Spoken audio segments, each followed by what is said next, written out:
जितने भी मंदिर संस्थाएं चल रही है तो सारी चीजें अंधविश्वास पे चल रही है। हाँ, मंदिर, मस्जिद, चर्च, गुरुद्वारे, मठ वगैरह सब अंधविश्वास में चल रहे हैं। इनकी कोई जरूरत नहीं है।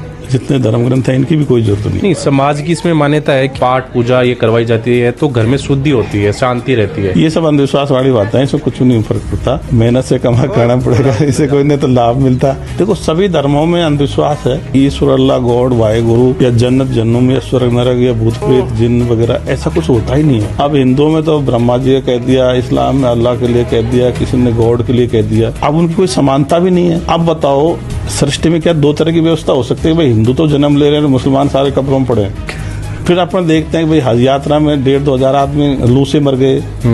अभी कुंभ के मेले में मर गए, जहाँ उनका पवित्र स्थान है वहीं मर रहे हैं। तो वो मतलब भगवान और देवता कुछ बचाते नहीं, अल्लाह वगैरह कुछ बचाते नहीं है।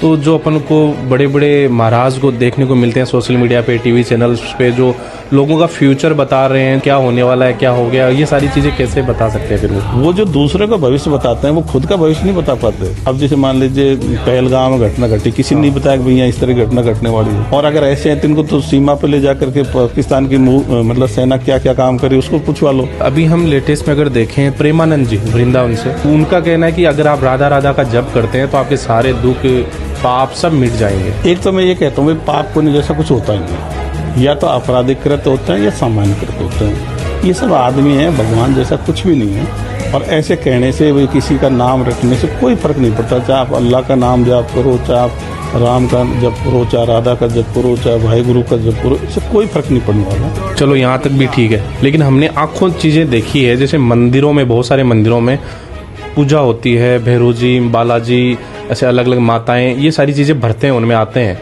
तो ये चीजें फिर कहाँ से आ रही है? कहाँ से, कौन सी एनर्जी है ये? इनको कुछ भी इसे भरता वरता नहीं है। ये अकेले में प्रैक्टिस कर लेते हैं। जनता में पहले से अंधविश्वास प्रचलित है, तो अंधविश्वासी व्यक्ति को वो चीजें सही लग जाती है। अन्यथा ऐसा कुछ भी नहीं होता, शरीर में कुछ नहीं बढ़ता। तो ये सिद्धियां विधियां कुछ नहीं होती, क्रियाएं वगैरह? हाँ, ये कुछ नहीं होती। अगर ऐसे सिद्धियों से फर्क पड़ता था, अपन जैसे मान लीजिए भारत पाकिस्तान में अणबन रहती है, तो अपन वहाँ के सैनिकों पर सिद्धियां कर सकते थे, उनके मूठ दिलवा सकते थे, चीन वालों को दिलवा, लेकिन ऐसा कोई है ही नहीं। सर, अभी के टाइम सोशल मीडिया पे देखें तो बहुत सारे ऐसे चर्चित चेहरे हैं जो अपनी विचारधारा के लिए बहुत फेमस है और उन्हें काफ़ी लोग सुनते भी हैं। जैसे हम बात करें ओशो, आचार्य प्रशांत, नीरज अत्री, जाकिर नायक और धीरेन्द्र जी शास्त्री, इनके बारे में आप क्या कहना चाहिए? अगर मान लो भगवान या ईश्वर होता तो भारत को अरबों का, तुर्कों का, मुगलों का, अंग्रेजों का गुलाम नहीं बनने देता।